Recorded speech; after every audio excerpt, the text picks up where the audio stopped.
hello hello बेसो hello दा होनायखौ खम खालामनो नाङा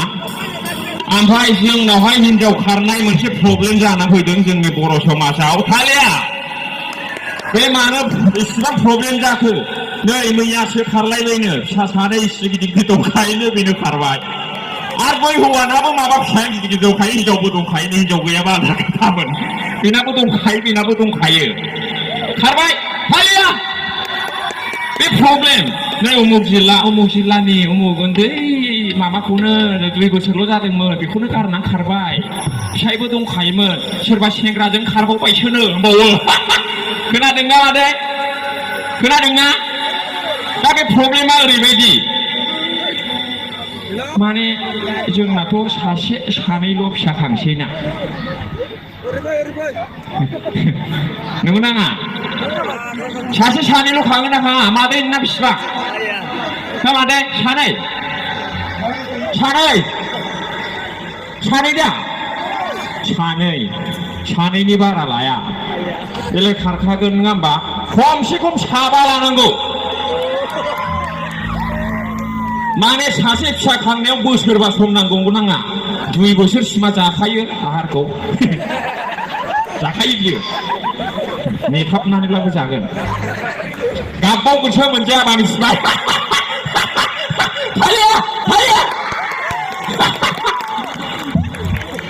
होमबा बेखौ एसे स्कुलाव एसे सोनांगोन थाखो 1सिम बोसोरनै बोसोरब्रै ओरैनो फांफं बोसोरबा सासे गथ' खांनायाव बोसोरबा लायोबा 4 गथ' खाङोबा 20 बोसोर गथ' खांनायाव 20 बोसोर थांखाबाय बबाव खारनो बोसोर मोनबावलै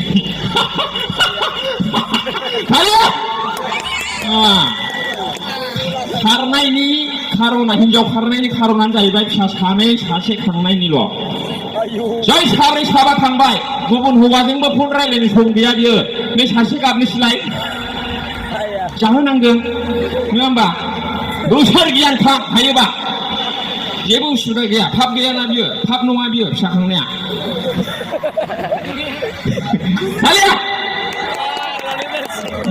हिनजाव खारनायनि प्रब्लेमा बेनो आरो हौवायाबो खारो माने गुबुन हिनजाव लाना खारो मानो खारो मिथिगौ मालाबाबो लोमजायाबा हिनजावफ्रा डक्टरनाव दाथा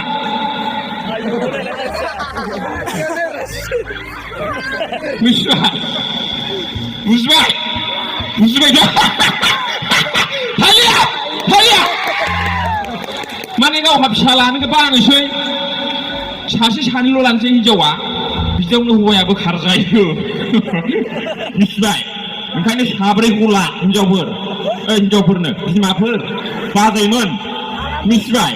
4 लाथार नोंनाला हौवायाबो खारगोन गेरेन्थि गैया जुदि नोंना फिसा 4 नङाला 7 दोनैनो कलम गोजाजों आङो A4 साइज खाथायाव साइन होलांगोन नोंनि फिसायाबो खारा नोंनि हिनजावाबो खारा होननानै जाबायना आब'